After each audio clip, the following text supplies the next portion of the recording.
RuPaul may have told Trixie Mattel to sashay away 3 times, but fans of Drag Race have all said, "Chanté, you stay," in our hearts, thanks to her doll-like makeup, her quirky sense of humor, and her willingness to tirelessly engage fans.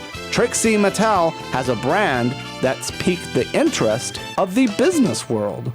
Forbes, a business magazine, recently wrote about what businesses can learn about connecting to their loyal customers by looking at how America's top drag queens, like Trixie, relate to their super fans. Today, Trixie Mattel joins us to talk about why it's so important to say yes to everything, the taping of Drag Race's season finale, and how to get media, like us, interested in what you do.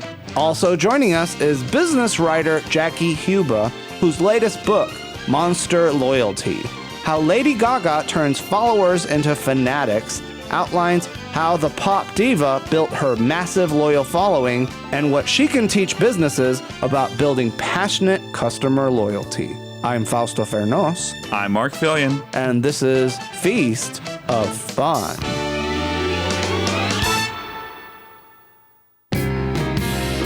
The time has come for you to show how fierce and fabulous you are, hunty.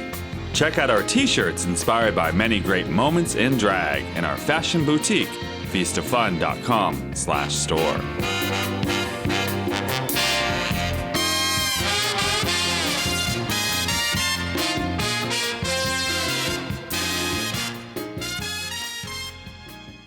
Trixie Mattel, welcome back to Feast of Fun. You guys eliminated me and brought me back again. And again. And again. And again. And again. And again. So you didn't win RuPaul's Drag Race, but you certainly... I did not win. Thank you so much. Is there anything painful from your past I can bring up? But is it hard to lose that? It's easy for me to lose. It's what I do. Listen, honey. Let me tell you one thing. You may not have won, but you won the hearts of the fans of the show. And according to Forbes magazine, they say that American businesses can learn a thing or two about how to relate to their loyal customers by looking at how drag queens like you, Trixie Mattel, relate to their super fans. Yeah, I believe that to be true. Especially since we're walking small businesses, you know. We run a business out of a suitcase that travels, and there's everything from merchandise to marketing to your image. It's all under your own control. So when you travel, how many suitcases do you bring? I have 3. I have one with just hair because, I mean, like, when you're Trixie Mattel, you have to have big hair. You can't, you know. Sure. You can't do the Coco. I'm not Katya. I can't. I'm not, Shake and wear. Yeah, I'm not Gia Gunn. I can't just throw 2 different color ponytails in a garbage bag and say I'm good. Not Absolutely. Well, I mean, like, if you have small drag, you really can travel with a suitcase. You know, Sure, she yeah. could travel with like a bikini and a ponytail. Because she pretty much glues things onto her body, and that's her outfit. Yeah, or like Max. Max the suitcase is hilarious because it's like half of it is makeup and the other half is like a couple pairs of shoes, some bras, like a hat or 2. And I'm just like, if you're Max, her look is so edited. She doesn't travel with like all the jewelry, all, you know. She doesn't do that.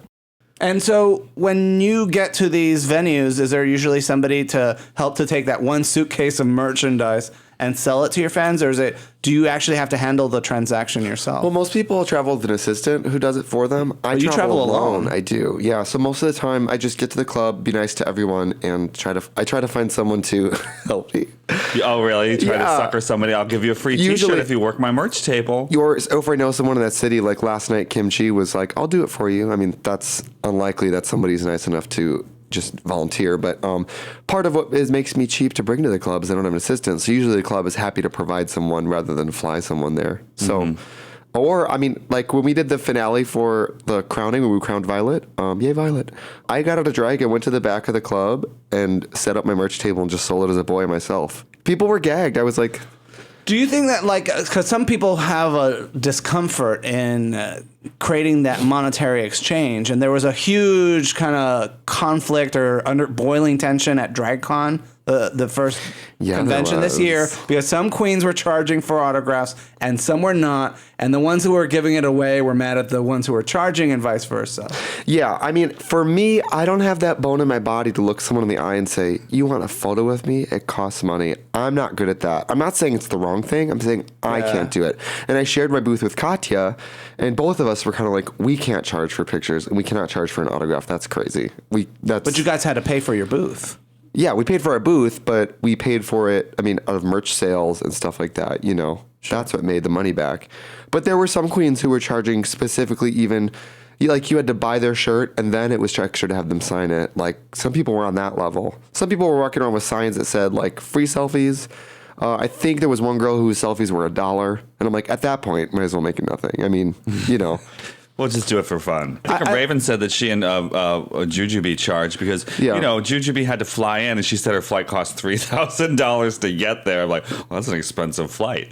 So I think it's, you know, it depends on where you're coming from and your motivation. Because a lot of these girls, you know, they're not making the Trixie bucks like you are. I mean, I'm making some bucks, but I still owe $50,000 in student loans. So if I've made $50,000, that still puts me at zero if you're following along. But are you looking to pay off your student loans? Yes, that's my goal. My goal with Drag Race was to pay it all off this year. And I'm actually really close to paying the whole lump sum all at once. It's going to be the best day of my life. Because otherwise, if I pay it off over the next 20 years, I'm going to end up adding so much interest. Sure. Trying to be smart, business move. These student loans are at a very low interest rate, so sometimes it's important to keep those going and then, you know, put your money somewhere else where it'll make money. Yeah. Talk to a financial advisor about that. I mean, I'm starting an IRA this year too, so that's happening too. I say that love is a verb.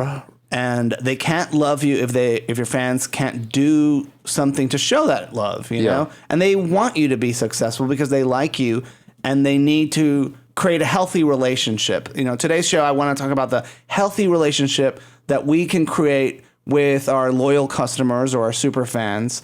So we're around as a business or as a drag queen, as an artist in the future to give them what they want and then how to ask them to give us what we need in order to exist. Oh yeah, totally. That's exactly what it is. And so how do you get this business savvy? Because you're extremely wise beyond your years compared to your peers on this. Well, I mean, just for an example, it's like DragCon for example, I think was a moment of who in this room knows or like who's savvy about how are you going to stand out? You know what I mean? Sure. I mean, I'm happy that my makeup is Psychotic. I love it.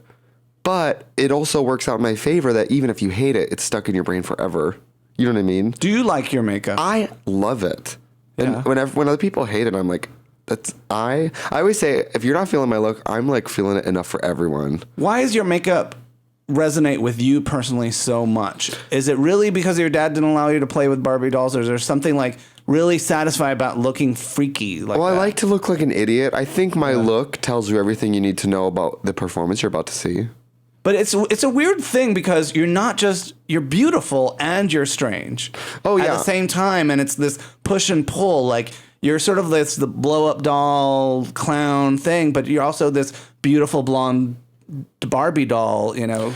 Yeah, I think it's like I feel like I'm one of the queens who's like a caricature of a drag queen. Like drag queens are like parodies of women in a way. Mm-hmm. I'm like a parody of a drag queen in a way with my look. And that's the kind of drag queens we love. Yeah, and I don't, like I said, at first it was me having fun with the makeup, but then it turned into accidentally a good move for like marketing, because even if you hate my makeup, you remember who I am because you saw my terrifying face, you know. Which came first, your eyelashes or your hard cheekbones? The cheeks. The cheeks came first because I liked a hard cheek, and then when I started doing the eyes, it was like the first day I tried the eyes like they are now, it was like, oh, this is what I'm supposed to be doing with my life. This is what I'm supposed to look like, you know. It was like I looked in the mirror one day and I saw what I always wanted to see, you know. When you're sitting at DragCon, was that the most intense experience that you had with your fans? Because I heard that I wasn't sitting at all. You were standing, but I mean, when you met them, your fans, some of them had been waiting in line for 3 hours. Yeah, I mean, Katya and I shared a booth because we're really close friends, and so we knew we wanted to spend the whole day together, the whole weekend together anyway. But it was like. It's the first DragCon. We didn't know what to expect. Was that the first intense, hardcore experience that you've ever had with your fan base? No, I mean, I've done meet and greets before for like a couple hours, but it was straight up. I mean, the first day of it, we were doing a meet and greet from 10 in the morning until 7 p.m. And we had lines all day. Me and Katya had lines all day. Did you take a lunch break? No, breaks? we didn't pee or lunch or anything all day. We didn't even have water. So, you know, we just kept going. RuPaul says if you can't love yourself, how are you going to love somebody else? If you can't take care of yourself, how are you going to take care of your fans? Well, we were truly so excited to meet every single person. Yeah. So we're like, oh, fuck sitting, fuck water. We just want to meet everyone, you know? So by like hour 5, you're like, hi, how are you? Oh, basically. But the energy was so good because I love drag. And it was a room full of people who love drag. Everyone loves it. That energy was so good. You know what I mean? Because all gays, I mean, a lot of gay guys like love drag, but it was families, women, old people who normally wouldn't go see you at the club were at DragCon, and their energy was like electric. It was so good. You and so when you're year. dealing, because my way, I prefer to relate to groups of fans like by treating them like a group and having them talk to each other and to me and having more of a party atmosphere. And so it's very distressing sometimes when you have that Santa Claus at the mall line and you only have like 30 seconds to a minute with each fan. Yeah. I mean, I always truly try to like look at someone and be present with them because I do want to remember. I wish I truly could remember every single person, you know. I saw Katya yesterday at Roscoe's, and she was literally like the Pope blessing every single fan. It was so crazy, but they loved it. Yeah, I try to touch people like on their skin because I believe in like touching people. So I always try to touch them. And I like for me for that event specifically, I created that Barbie box prop, which turned into an experience for my fans. Something that if they remember meeting me, they remember standing in a Barbie box with me. I mean, that's really cool. Yeah, and I saw that at Pride Fest Milwaukee. It's like the other drag queens started using your Barbie box. Yeah, I mean, it's expensive too. I paid for that out of pocket. It was $500 to make. That's not. I thought it would be a lot more actually. I mean, but nobody paid me to do that. You know, that was something. My gift to all these people who came to DragCon was let's take this picture and this cool thing, because I knew there's gonna be a lot of queens in like a stretch dress, like buy my things, you know, and I'm like, how am I gonna make it where. You know, part of why I think I had a line is because people maybe... They wanted to be getting to your box. They wanted to get in my box. Yeah. Yeah, totally. So... I believe in an experience, and you have to be able to, like, go above and beyond because, it's a small business, and I'm in a room full of my competition. Other drag queens are your competition. Did you outsell them? I sold a lot. I don't know if anybody would have sold more than I did. Yay! Only because I think a lot of people. You're fresh and I think a lot of people didn't know how much to bring. Like Katya, she brought a certain amount, and I brought a lot more. So like when she ran out of sizes, I still had a lot of back stock. Because I panicked, I brought so much. Did you sell everything, or were you? I sold a lot of it. I did. I mean, I don't want to, say, but I did more than I think I've ever done. By far more than I've ever done in one month, maybe. Awesome. Does it worry you that sometimes it's like that bragging that you're doing really well, kind of like in some ways, like it encourages fans to sort of be like take you for granted? I'm not bragging. You guys asked if I sold a lot. Yeah. But I mean, I'm saying it's like sometimes it's like. Like sometimes we've done well, and I hesitate to share that with the audience because it's like I'm worrying. We rely on their support, and without that support, we don't exist. Yeah, and so by telling them, "Hey, you don't have to worry about me. I'm doing great," it's kind of like it discourages everything. I think everything you have to do has to be for them. In one way or another. Like give the people what they want, and you shall be. In abundance. Like I sold a lot, but look at all. I mean, it cost me so much to mail my shirts to LA. Yeah. It cost me so much to make that Barbie box. I mean, 8x10s. I always thought 8x10s were douchey to sell. Like, buy a photo of me, But I only started making them because fans would be like, "Well, I can't afford a shirt, but I want something to remember meeting you." Yeah. It's not like you make a whole lot of money by selling a piece of paper with your face on it, but you could travel with a photographer. Annie Sprinkle, the post-porn performance artist, she did this brilliant thing in the age of Polaroid pictures. She charged $20, which in the early 90s was a lot of money, to have your photo taken with her boobs resting on your head. Oh, you should do that. You should put your boobs on people. Well, I'm not as businessy. I'm businessy, but I'm not as like, I have a hard time like reaching in and saying, I want this much money. You know, I'm not good at that. Well, see, the thing about it is like having your selfie done with a fan is obviously hard because it's digital. We don't tend to value digital media like we value tangible media. Oh, that's so true. Totally. And so if you're buying a Polaroid picture and giving them the digital copy of it as well, which I think that technology exists, you can really rake it in. You know? I thought for pictures and signing, even if they're not purchasing anything, they're still coming up to my table and seeing me, and maybe they'll pick something up, maybe they won't. Do you know what I mean? Or like my sunglasses, I created those because I knew every other drag queen sells t-shirts, but t-shirts are expensive. What's something a little cheaper? The sunglasses with my eyes on them not only brands me, but it's also a cheaper alternative. Because that way people who have all different...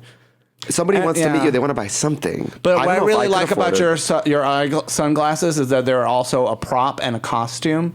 And so you can become Trixie Mattel by putting them on, which is brilliant. Thanks. Well, I knew everybody, if they hated my eyes, at least they would remember them. They'd see somebody in those glasses. And if you hate them, you're like, oh, that bitch visited Trixie. So let's break down Trixie Mattel's rules of being a fierce and fabulous and successful drag queen. And the first rule you had is say yes. Always say yes. Bianca Del Rio told me, always say yes. She said, I mean, I do college shows and stuff all the time. I've done benefits for Sisters of Perpetual Indulgence. I've done benefits for them where it's like, literally, I go home with nothing, but I'm getting to perform in a room full of people, you know? It's like when I was working as a makeup artist, even if you don't make a whole lot of money on this one wedding, maybe it's just the bride, right? And you did her makeup, and it's just one person, so it's not that much money. Everyone in that room will eventually get married someday, and they saw this beautiful person. And then when they need a makeup artist, they remember that one thing you did, you know? I think everything is either a balance of, are you getting paid to do it? Is it exposure, or is it the connections you're making? And I think everything is different levels of that. The second rule you have is ask them, drum up business, call them up. They can't say yes if you don't ask first. Totally. I mean, especially being a traveling performer, if you just wait for inbox messages, you know, of people who want to see you, you're not being as proactive, you know?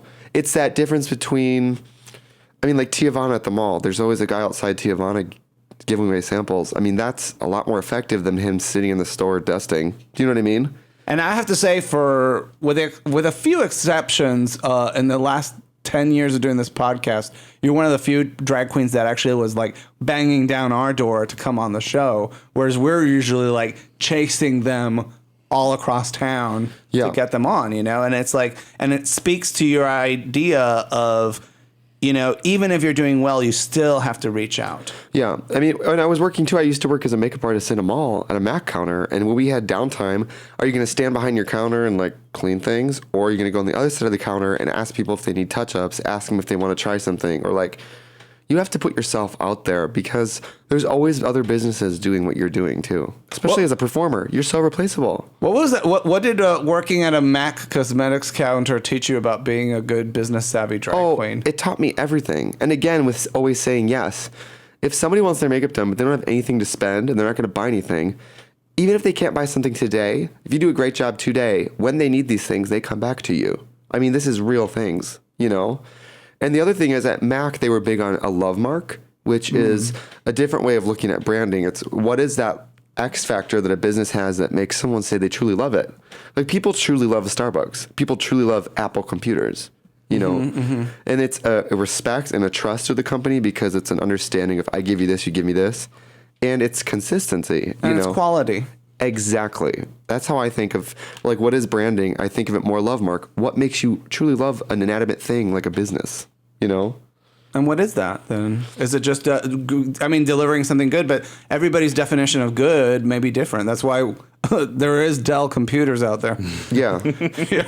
Yeah. Everybody doesn't agree. Who's the Dell computers of drag? Well, and you know, and I love Miss Fame. And I think she's another business savvy and really she's amazing queen. But my hesitation with her is that she's always like, my brand this, my brand that, which comes across as being insecure. And the thing about Miss Fame that I loved when we had her on the podcast is that she's this wonderfully goofy, lovable country bumpkin who loves his chickens on the inside, and on the outside, he's this sophisticated, gorgeous, beautiful international supermodel. Oh yeah, totally. Well, I don't see her as insecure. I see her as we make fun of her, always. My brand. We make fun of her, but also she's brilliant. She's really smart, yeah. Her face is it's her story. It's her, that's her love mark is her face. Like she was telling me when she was working as a makeup artist, people would want Miss Fame to do her makeup. They want Curtis because they want the Miss Fame look. Kissed by Fame. Who wouldn't want to look like Miss Fame, And that's another brand right there, It's and I think we've been so abused by businesses and corporations that I think as artists, we tend to be very scared about embracing these kind of concepts, even though they can be very helpful in us getting our work done and getting our careers going. Now, Jackie Huba, who writes for Forbes magazine, loves you and adores you. She's so nice. She's a drag queen, actually. She is? Yeah, she does faux drag. Oh, She's wow. beautiful. Yeah, she dances and stuff. And so Jackie wrote this amazing article in Forbes magazine saying that American businesses like the McDonald's Corporation can learn a thing or two about drag queens like Trixie Mattel. And we have her on the phone. Oh my God. Hello. Hi, is this Jackie Huba? This is, and you pronounced that perfectly. Hi, Jackie. This is Fausto Fernos from Feast of Fun. Hey, Salsa, how are you? We're joined here by Mark Felian. Say hi. Hi. Hey, Mark. And your gal pal, Trixie Mattel. Hi, Jackie. Hey, Trixie, how are you? Good. How are you, Queen? Good, girl. So, Jackie, how much trouble did you get in with Forbes magazine for writing an article saying that McDonald's should hire drag queens to consult their business? Could you imagine? Did you get any backlash from that article? I did not get any backlash. In fact, I got so many comments of, I think, people who love drag and were so excited to see queens like schooling marketers on how to do this stuff. And what is it that you think the drag queens at DragCon, and specifically Trixie Mattel, Ginger, Minj, and Katya Zamolodchikova? That's a good try. I'm doing my best, baby. Katerina Zamolodchikova. What is it you think those three queens have in common, and what can businesses and artists learn about cultivating their relationship to their fans? I think smart queens from that show understand that it is a platform for future success. And it doesn't seem like all of them understand that, but there's a bunch that do. And Trixie and Katya and Ginger and Fifi, they're all for their fans. And they understand that the fans are the lifeblood of the things that they're going to do in the future. So I was so excited to see these queens who are really, really transparent about how much they love their fans and that they want to create fun things for them. And that's why I'm a super fan of Drag Race, but I'm also a customer loyalty person who's been writing about this for a long time, and I wanted to showcase these queens who are doing such a great job.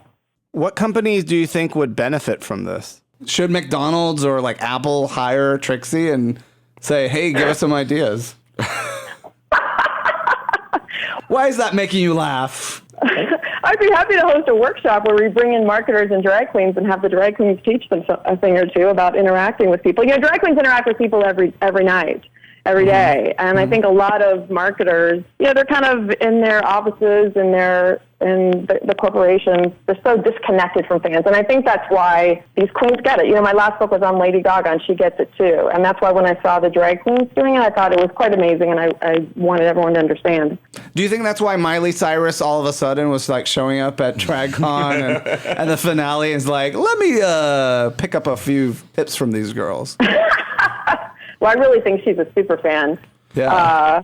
But she's actually, Taylor Swift is the one that I actually thought about writing about next, because she's been doing a great job connecting with her fans and really showing them how much she cares and connecting with them on social media. And I saw she just donated $15,000 to a fan who was in a car accident. Really amazing stuff. Yeah, Taylor Swift gave Christmas presents, delivered them personally to her super fans. Amazing. From them or to them? To them, and showing up at their door with a film crew, of course, so she gets credit for it. And the fans said the experience transformed their lives. Yeah, I mean, these are your idols. I mean, for her to know who some of these super fans are, to see them on social media. There was one girl who she knew exactly what kind of jewelry she liked and picked it out and delivered it to her house. I mean, that's pretty amazing. But social media is great because you can showcase these things that you're doing for your fans and everyone can see it, and they feel more loyalty to you. And I think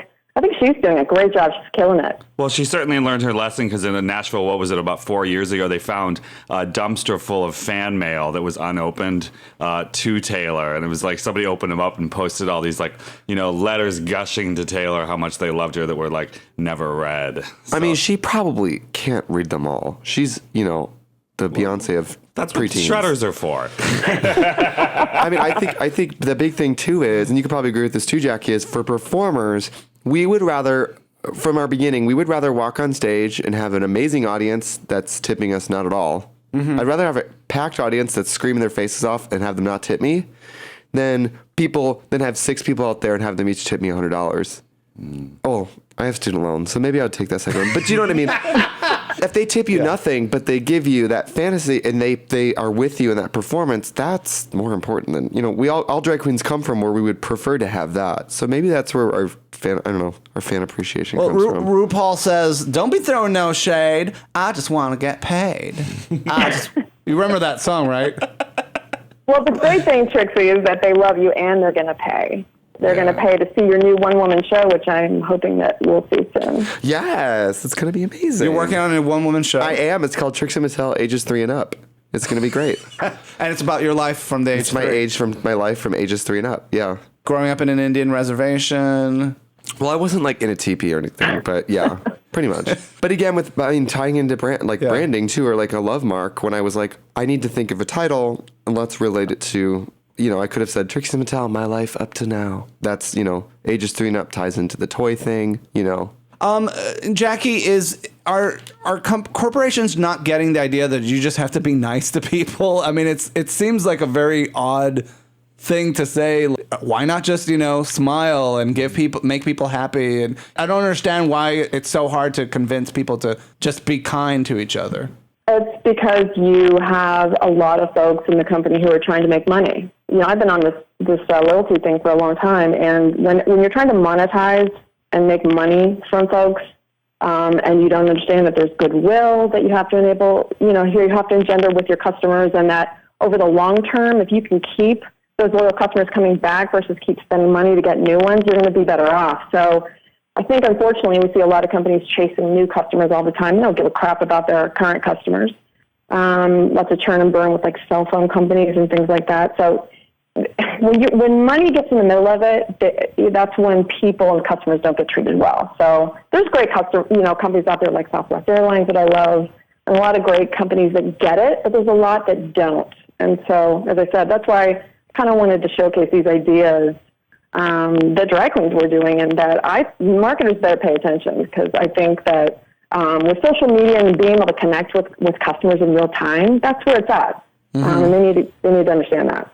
Apple, for example, as a gadget and computer company and software company, they get criticized a lot because their investors say they actually could be even making more money by, instead of doing the right thing, doing the thing that makes them the most money. And at a certain point, and maybe this is about corporate culture and business culture, it's like we need to stand back and say how much is worth sacrificing our ability to be kind and happy and relate to each other in a healthy way as human beings.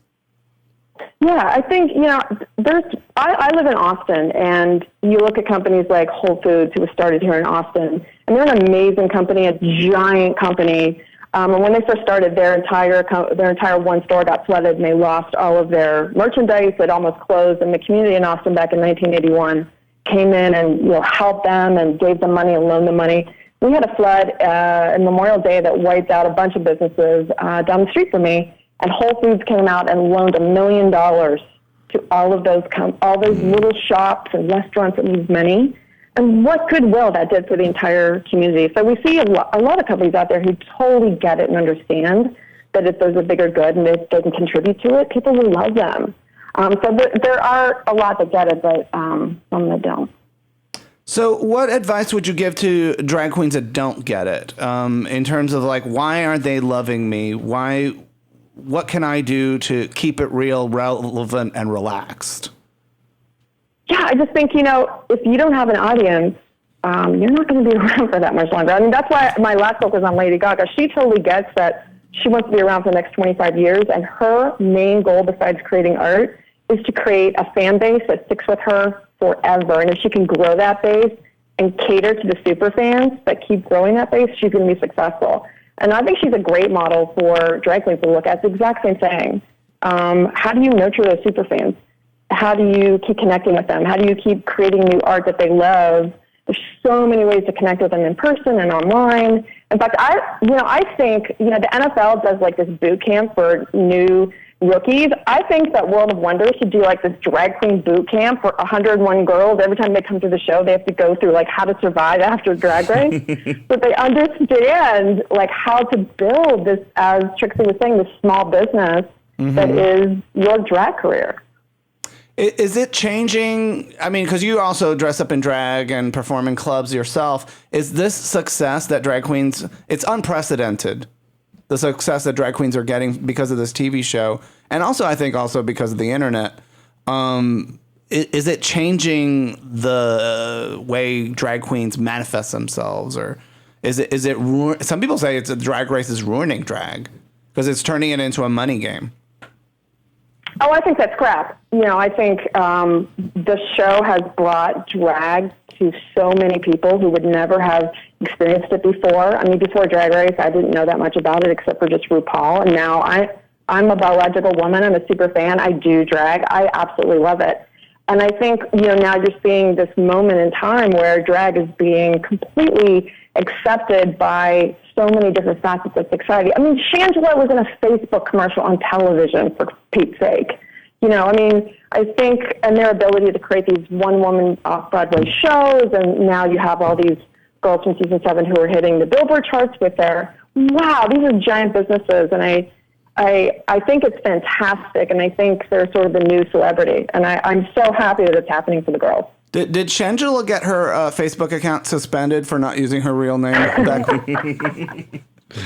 She was in their commercial. I think they helped her out. Yeah, because that was a bad PR move for Facebook, wasn't it? It really is. I just saw that that hasn't been solved, and they just protested in front of Facebook's headquarters last week. So dramatic. I know.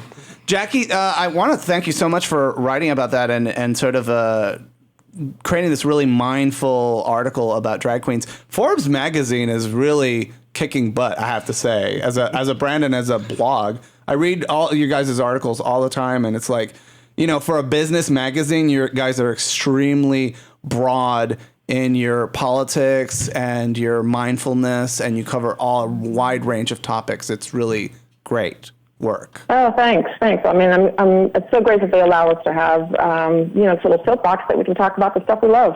Thank you so much, Jackie. Thanks, guys. Bye-bye. Bye. Jackie Huba lives in Austin, Texas. You can check out her article on how to build fan loyalty like RuPaul and America's top drag queens like Trixie Mattel on our website, feastoffun.com.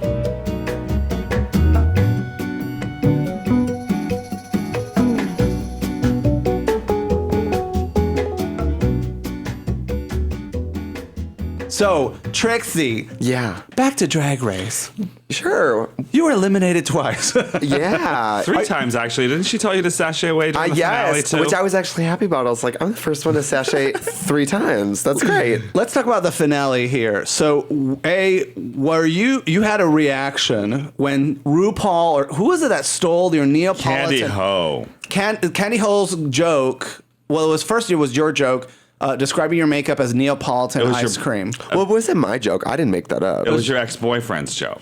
Someone made And I stole it from him off from his Facebook, and then I used that on you in our red carpet interview, and I think that's where she may have gotten that from. And RuPaul said, like, Candy Ho, would you like to have done anything different? She's like, well, I wish I hadn't contoured with Neapolitan ice cream. And then you visibly like move in your seat, your head flies that way. You go, I don't remember that. Bitch, that's mine. I didn't watch the. I didn't really watch the episode. I was like, because I heard it, and I was like, oh my god, she's. So, and then and I saw your reaction, and it was like I was feeling it at the same time, and I was just like, we were in tune. I mean, it might have not been the reaction they'd even gone with that. Oh, really? Yeah, totally, of course. Oh, they might have edited it? Totally. I don't even remember her saying that. So they must have watched that video too, or known that people were joking about you and the Neapolitan ice cream. Is my thing, cunt. Yeah. Okay? Yeah. It's my thing. Yeah. She can have gelato or something. Yeah. What do they eat in Puerto Rico for ice cream? I don't know. Helado. Aren't you Puerto Rican? I am. What do you mean? What do they Do they have Neapolitan ice cream down there? They sell. It's called Neapolitan ice cream. That is my favorite thing to tell Candy. I'm like, Candy, in Puerto Rico, do you guys ever get cold living in trees? Or I'm like, Candy, in Puerto Rico, how do you guys watch Drag Race where you don't have electricity? Because it's funny because I used to ask her questions about Puerto Rico because I knew so little about it, and I would ask her like, do you guys get logo? Or like, do you guys, and eventually she was like, bitch, what do you think Puerto Rico is? And now it's just a running joke that I think Candy like lives in a saguaro cactus or something. Well, actually, Drag Race is much popular a TV show in Puerto Rico than it is in the United States. And that's part of the reason they always have a Puerto Rican drag queen. I think they always have a Puerto Rican drag queen for lucrative reasons. I mean, it makes money for them to. Well, because especially because you have Puerto Rico, and then you have the Puerto Rican Americans that really support drag too, and the Latin clubs. Oh yeah. Yeah. And also too, RuPaul really loves Latin dick. She might not be able to have it from these girls, but she might like it from other ones. She said it on the show here. In an interview with us. Who doesn't? Who doesn't love it? Mark likes it. He married it. I don't like it. You're love like a white Puerto Rican. You're like Denzel. Oh, thanks. The whitening process. Puerto Ricans come in all shapes and colors, I'm going to tell you. I mean, there are Korean Puerto Ricans. There are blonde German Puerto Ricans. There's black as night Puerto Ricans and as white as me as they come. Got it. It's a modern world, and it's like I think in the Western world, it's more the exception to have a very homogenous race. Oh, totally. It makes you population. Yeah, which is silly because coming from America, everyone looks different. So why can't people look different in other places? You know what I mean? But it's like when Americans come to Puerto Rico and they meet like an Asian person that doesn't know English, only knows Spanish and Chinese or Korean or Japanese. It blows their mind that an Asian person would learn another language, but not English. Well, I'm a sheltered Wisconsin kid. I remember the first time I heard an African American person with like a British accent. I was like, You're like, oh my God. What was it like doing an impersonation of RuPaul in front of RuPaul? I didn't know that was going to happen. And I full-blown diarrhea in my pants because it's more fun to make fun of people when they're not in front of you. Yeah. For safety reasons, but I was like, all right, I guess this is my one chance to do RuPaul in front of RuPaul, so I'm just going to do it. I had like 5 more RuPaulisms, but they only showed one. Mm-hmm. Oh, really? They had you do a bunch of them? I did a bunch of them, and they only showed the one about me. Like I did, Miss Fame, on the runway, you're a knockout, but in the Snatch game, your Versace was a knockoff.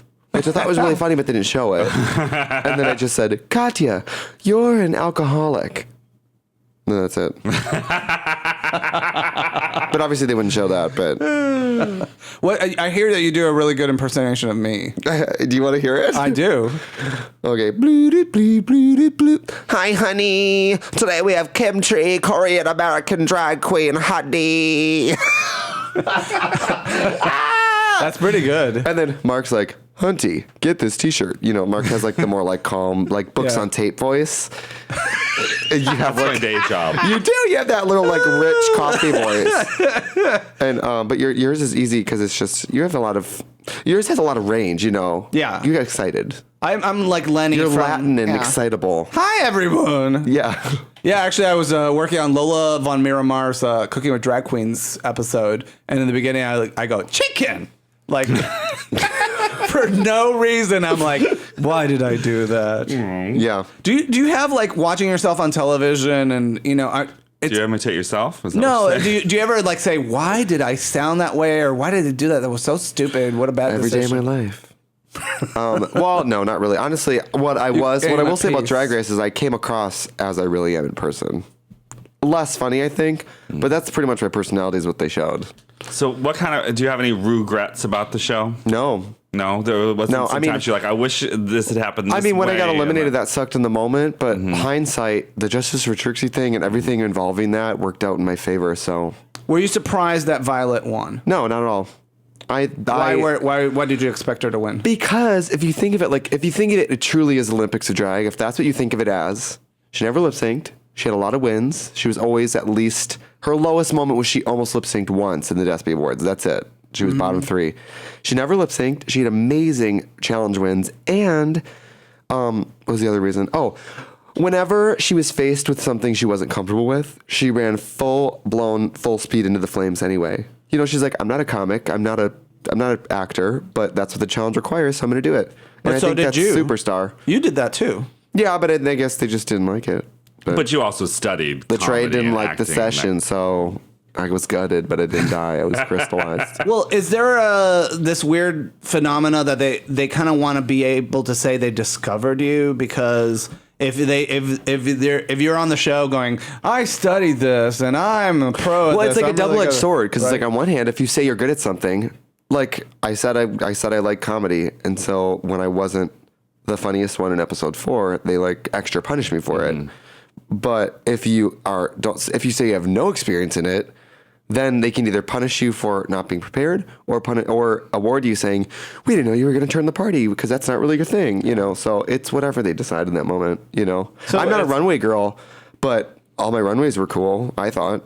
Is it important to go into the show advice for season 8 girls who are currently getting cast and listening to this podcast going, what can I? They're crapping in their pants. I don't know what to tell you. There's nothing can prepare you for it, and truly anything can happen no matter what you do. Never say no to any challenge, and never talk about like, I suck at this, I don't know how to sew, I don't know how to dance. Well, just do it. Nobody's good at everything. RuPaul's not the best at everything, but she's not going to go out there and say, well, singing's not my thing. And the whole point of the show is to show drag queens doing things they're uncomfortable doing. Yeah. That's really at the core of what Drag Race is. That's why, and this is what, That's when why you hear even if you vulnerability, sew, they give you 3 hours to make a dress. No one sells a dress in 3 hours, but that's what they give you. don't talk about, and I haven't been on the show, so I don't really know, but my instinct is don't talk about what you can't do. Talk about what you want to do. Because vulnerability is showing your desire.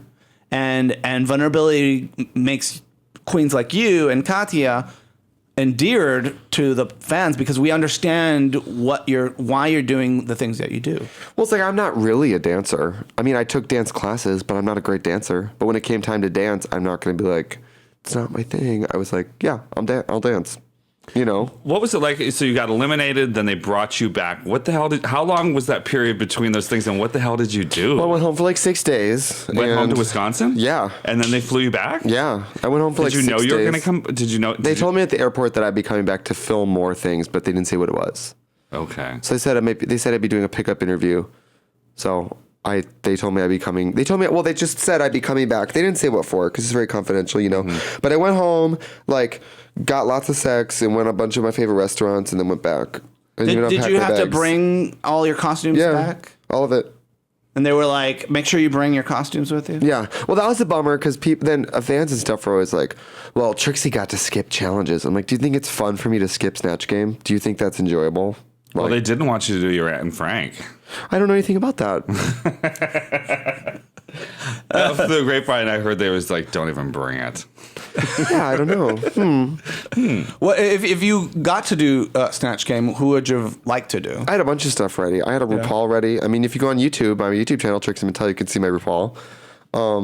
I had a pearl. I brought all this nude lingerie with forehead jewelry and stuff. I was going to do pearl. Because I knew You were going to do one of the queens on while the show. she was on the show. She was on the yeah, show. I brought a pearl. That's actually kind of smart. Yeah, I brought like the poppers and the forehead jewelry, and I was going to do pearl.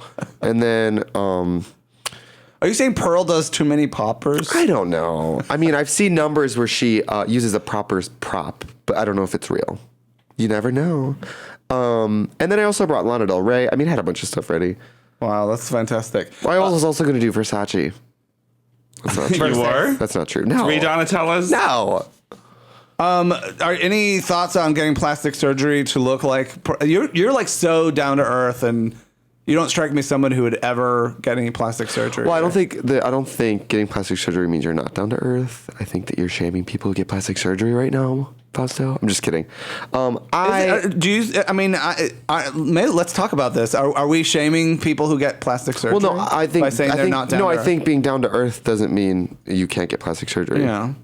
And I think getting plastic surgery doesn't mean you're not down to earth. But I would never do it because I like to look How would you characterize different. somebody who does get plastic surgery?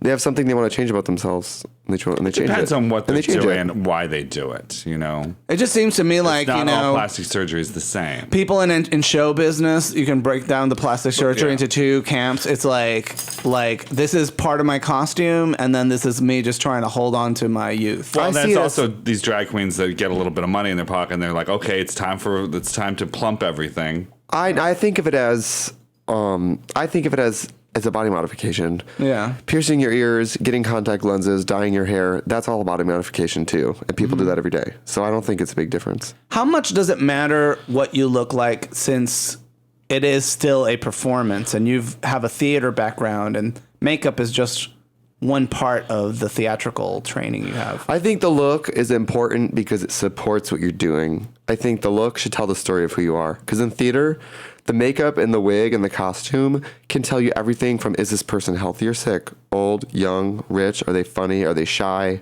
are they smart? The look of your character can tell so much without you having to do it. On Facebook, Chris Shaw wants to know, how does it feel to be the most popular queen on season 1 of Cooking with Drag Queens? Which is that's true, right? True. Yes. Oh, well, Let me look at how many views you have right now. I love that episode of Cooking with Drag Queens. If you guys haven't seen it, go watch it, because included in that episode, we make one of my new favorite foods, pad thai. You guys introduced me to pad thai, and I love it now. What? You haven't eaten pad thai until that point in time? No, it was so good. Crazy. Except now when I go places, I like to get it spicy. It's so good. Yeah, it is. Our pad thai was actually much better than most Thai And do you restaurants. have- Oh, yours was great. and so it's really disappointing for us because we're like mentally thinking that Well, yours dish. was so fresh. And then when we go to restaurants, it's very Chinese foodie. It's very like over soppy. 60,000 views. Wow. Do you get it with tofu? Yeah, I do sometimes, but Okay. I like to get it spicy though, and I like to get extra peanuts on it. It's so good. I kind of feel bad because I know we did talk about when we did the episode, but it did get edited out that you are a vegetarian, so primarily you don't eat meat. But when I saw you use the Yeah. fish oil, I'm like, well, we're already fish filming sauce. this. We're already filming this. I'm not going to stop everything. So I I'll felt just- like we already talked about it. We talked about it on air, but the thing about it is, and the shrimp paste. so many vegetarians are going to Thai restaurants ordering pad pri king, pad thai, ladnar.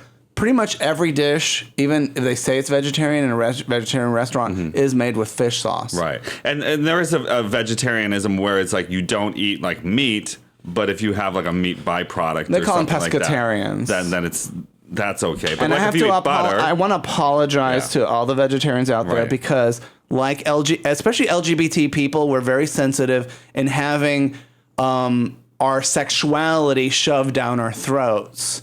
That is not true to who we are as people. And when you I mean other people's sexuality or idea of what you're heteronormative, Yeah, yeah. you know, and so when you feed a vegetarian person, like you try to sneak meat into their food or use fish sauce or chicken broth without telling them, it is very much the same thing. Well, I mean, I saw it. I knew we were using it, but I was also like, well, this is for a show, and let's just do it. I'm not going to like kill myself at night.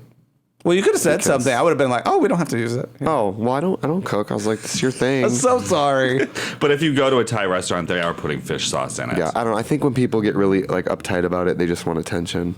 But you know, on the other hand, it's just like you getting double eliminated. I think that fish sauce, shrimp paste aspect of your Cooking with Drag Queens episode got a lot of tongues wagging. Yeah, that's the Justice for Trixie moment, the shrimp paste. Justice for Trixie. Yeah. No, I love that episode. I love Pad Thai now. If you guys haven't seen it, it's great because it even includes footage from me at one of my home bars finding out I was having the whole bar find out I was on Drag Race. So it's great.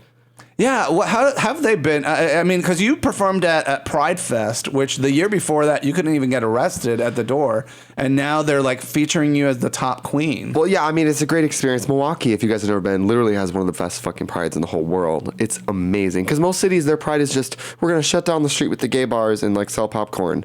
Ours is like the Summerfest grounds is like a gay carnival. I mean, it's amazing. And last year, like I said, I could barely get backstage to kick it with Kim Chi. And this year I got to host it. So, you know, it's cool. It's really cool. It's funny how many people, what I've learned from Drag Race that's very frustrating is, especially when I come to Chicago, as you guys know, I used to not even work in Milwaukee. I was kind of too weird to get booked. I used to work in Chicago every weekend, stay at Kim Chi's house like it was my second home. And people in Chicago, like at Roscoe's, they're like, Trixie, how come you never come to Chicago when you used to live in Milwaukee? And I'm like, I literally was here every weekend. If you only leave your house to go see Drag Race queens, you're not a drag fan. In Chicago, you have the best drag queens in the world on your block. Yeah. You aren't a drag fan if you're not seeing the shows here. Well, people want to be a fan. They sometimes just don't know how. They don't know. And Well, then TV it's like- changes everything. I'm like, well, do you go to local drag shows? And they're like, yeah, last year I saw Adore when she was here. I'm like, no, that's not a local drag show. That's a drag queen who's touring and comes to your city. What's the best drag show here in Chicago to check out? It is 3,000% one of two. It's either Berlin's Drag Matinee. That's On Saturday nights? Saturday nights at Berlin. With host Tranica Rex. And it's a great drag show because it has a host, and so it's very well punctuated. It moves quickly, and the queens on that show are so A+. It's like unreal. And that's the kind of bar where you can go see Trixie Mattel doing Anne Frank. You could see Porcelain defecating on stage. I mean, that's the bar where it's like all Did bets are Porcelain off. really take a poop on the stage? On accident. Ay, Dios mío. Trinica's Most Wanted, the Scarlet Show, they have that's really a drag show where they're all goofballs and they commit to stupid themes, like a pizza themed show, or like, I think they did like Berlin, they did an all Celine Dion show. Those are probably the two best shows. And then Shea Coulee's Face at Hydrate as well is a really good show. Oh, Face on Wednesdays, absolutely. Face. Give me face. It's Lots a of great face. Wednesday show, and it starts a little earlier, and so you can kind of get out and see your drag and get home in time to go to sleep. But the best drag queen visuals, you go to a Neverland party, and the drag queens there will melt your faces off because they're like walking parade floats. On Hey Queen, you said to Johnny McGovern that you're sort of like want to see yourself in the future as kind of like this club personality promoter. A little bit. I mean, I love being Trixie, and I love the whole Barbie aesthetic, and I thought it'd be fun to make a Barbie party that moves. All right. And we just go around the country and meet with like some Ken doll go-go dancers, get Amanda Lepore to put on some pink lipstick, and You guys have the sweetest fans, and we were filming Cooking with Drag Queens. The final episode is with Katya, and outside of Roscoe's, all your younglings, about a dozen of them, were out there, just as sweet as can be. And they're, as soon as I was done filming, they're all like, "Oh my God, it's you from Cooking with Drag Queens," and I said, "How are you guys doing?" And I started like having a really good conversation with them. And the one thing they wanted to know right away off the bat was, what kind of dog is Jesse? Where did we get him? How old is he? What does he like to play? What does he like to eat?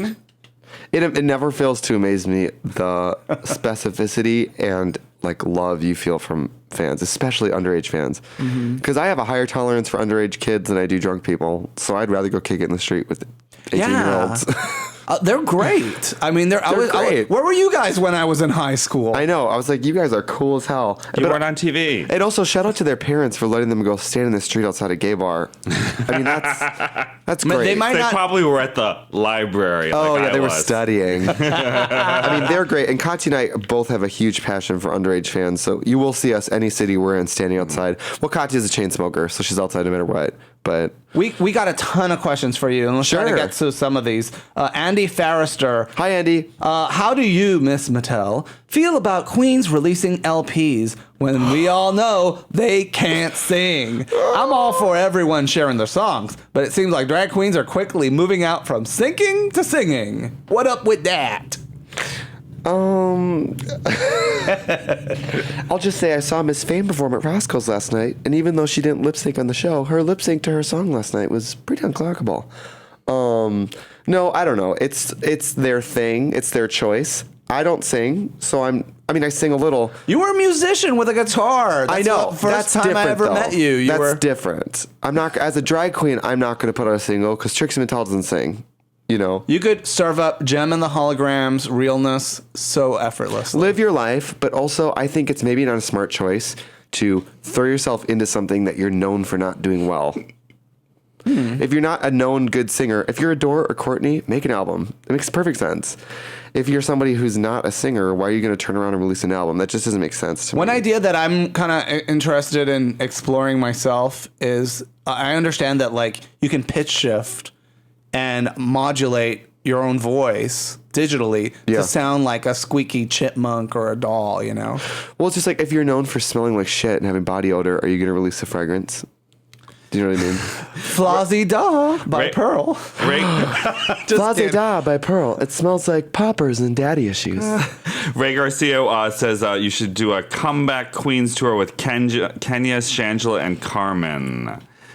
Do that together. Also, he wants to know what kind of Native American you are. Oh my gosh, I'm Ojibwe. My family's from the Bad River band in Wisconsin.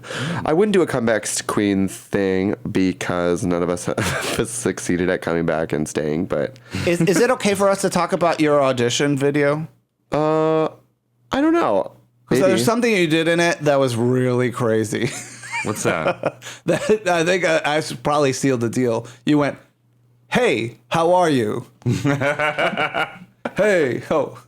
Oh, I always say, yeah. How does it go? Because I said that I was Ojibwe. I said, "Hi, I'm Ojibwe. Hi, how are you?"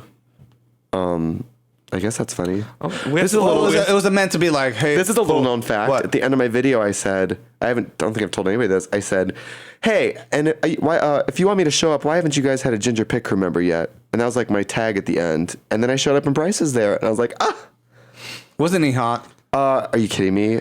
And is he going to be on the next season? Because he just looks so damn uncomfortable. He is so beautiful and nice. I was talking to him actually. He actually got cast on Model Mayhem. That's how he got cast on Drag Race. Really? Awesome. They just went on Model Mayhem? They found him on Model Mayhem. And they said, "Oh, you look hot." He's a scientist. He works on like aerospace technology. Get the fuck I'm not out. kidding. He I'm not won't kidding. be on that show long. He's going to be making six figures. He's traveling now. He is? Yeah. Plan B, one of my home bars, is having him and Jason from the Pit Crew. Hot. I know. You know who is the nicest of all? All the Pit Crew members? Yeah. Bryce. I did a thing with Bryce. Bryce is the best guy. I did a thing with Bryce for World of Wonder for my kids show I'm working on, and I had him in a section called Ask a Ginger, and we just talked, and he's the funniest, nicest little guy. Can you help us get him on the show? I'd love to talk to him. He doesn't really travel because he has a on the girlfriend. Phone, honey. And that's He's possible. got a girlfriend. We have some racist jokes here. Masi Chawandri says, "Trixie, if you do a one-woman show, could you consider calling it Lace Front Wigwam?" That is so ignorant. She also wants to know how your war paint has changed since you've started Drag Race. It's only gotten more and more intense. I mean, what's funny is on TV, people are like, "Her makeup's too crazy." I'm like, bitch, see me in person. I look like a sock puppet. Dean Blanco, Trixie, spill the tea. When did you know you'd be going back into the competition? Did you know before the Siamese Twin Challenge? Was it a setup? I didn't know. I didn't know at all. I knew you were weeping. I experienced it, and I was definitely upset. And they told me I'd be coming back to film an extra thing that I needed to come back and film. I said, okay. I mean, that's all I knew. That's all I could go on. Now, when you and Pearl were negotiating your challenge, because you had some stiff competition with Katya and Mrs. If it would Davis. have been Kasha who came back, I would have been like, that makes perfect sense because they were great. They were really Max and Violet were amazing. The course did it together like that, amazing. But what sealed the deal was that you and Pearl, as twin, prom queens, with you being the awkward one and Pearl being the sophisticated one, was brilliant. Yeah. And the braces. Thank you. You MacGyvered those braces onto your teeth. I made them that day and glued What were them to they my made teeth. out of? The actual braces pieces were made from paper clips and beads, and the headgear was made from wire, a hair clip, wire, 2 hair clips, a nail file, and some tinfoil. How did you keep the I nail beads glued them on? to my teeth. Oh shit! I nail glued them to my teeth. Was that I was hard in to it come to win off? it. Yeah, and that's what's funny is I had them glued to my mouth, so all night I was doing like like sucking my spit in because I was like drooling because I couldn't close my mouth all the way. Oh my God. Rebecca wants to know, are you planning to stay in Milwaukee or move to greener pastures? I'm moving to Los Angeles next month. Yay! Boo. I want new challenges. Why does everybody that we love move to LA? Well, I love Chicago. Again, best drag in the world. But I've gotten to work here long enough that I want to challenge myself more. And I've always lived in the Midwest, too. When will I have the money and the freedom to move? Where in LA are you going to live? I'm living in West Hollywood. Yay! Holy shit. Can I Get stay your with you? meningitis vaccine before you go. Really? Yeah. Yeah. Oh, yeah. Did you guys just get one, right? I just got them one yesterday. Yes, Yeah. in Chicago, there's a health warning. Come for all on, of them. meningitis. No, don't come on. Yeah, No. don't come on, meningitis. I don't want it. Yeah, actually, a Tempest du jour was like, well, I want to see you. Hi, say hi. And I was like, girl, I'm getting a meningitis vaccination. I love her. She's a real drag dad. She's my father. Yeah. When I think she looks like what I think I would look like in the future in drag. I'm like, What did you guys do after the show last night? She and I went. Where did we go? We went out. No, we went back to the hotel, and then I went out to meet. Who did I meet? Oh, I met Katya, and then I went to meet her. I went to meet Tempest, and we went to a place called Charlie's. I've never been there, but we just kikied there. Yeah, that was the country western bar. Michael Cortez wants to know if you ever been with a super fan that you just couldn't handle.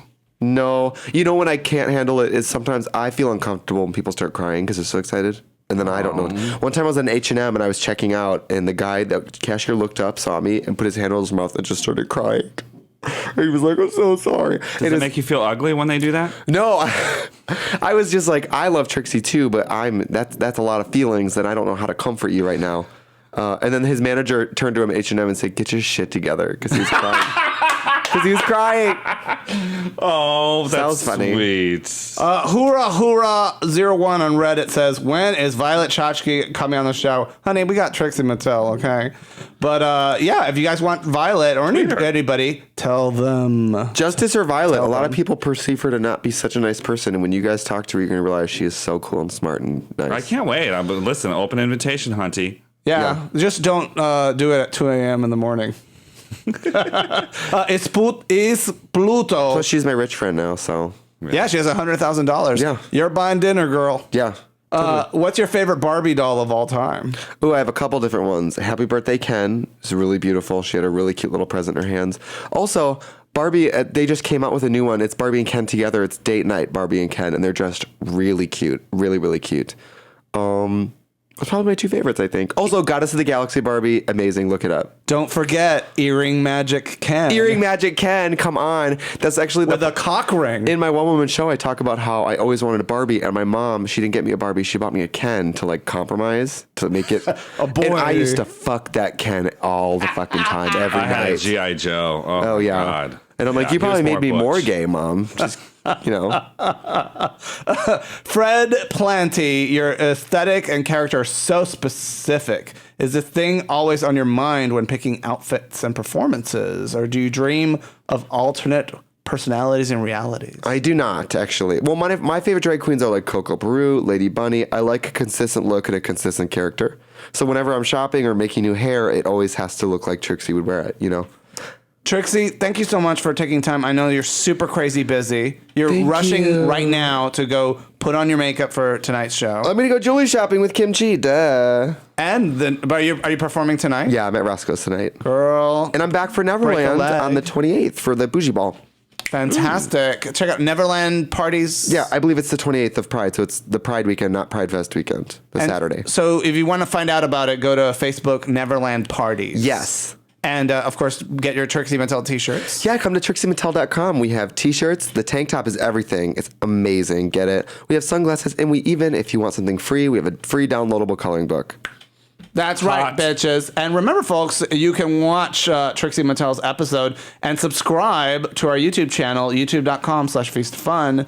Search Trixie Mattel Cooking with Drag Queens. You'll find it there, and it's hot. And follow me on every platform of social media. I'm Trixie Mattel because I'm traveling all the way through Christmas, and I will be in an area near you, and I want to meet you and touch you. And I want to remind folks we can't do the show without your support. So if you're not a Plus member yet, consider signing up today at feastoffun.com/plus. And visit our store, feastoffun.com/store, and get yourself a t-shirt. It all goes to support this show. If you enjoyed this podcast with Trixie, become a member. Because without your support, we can't love you back. Yay! Bye, everybody. Bye. Bye.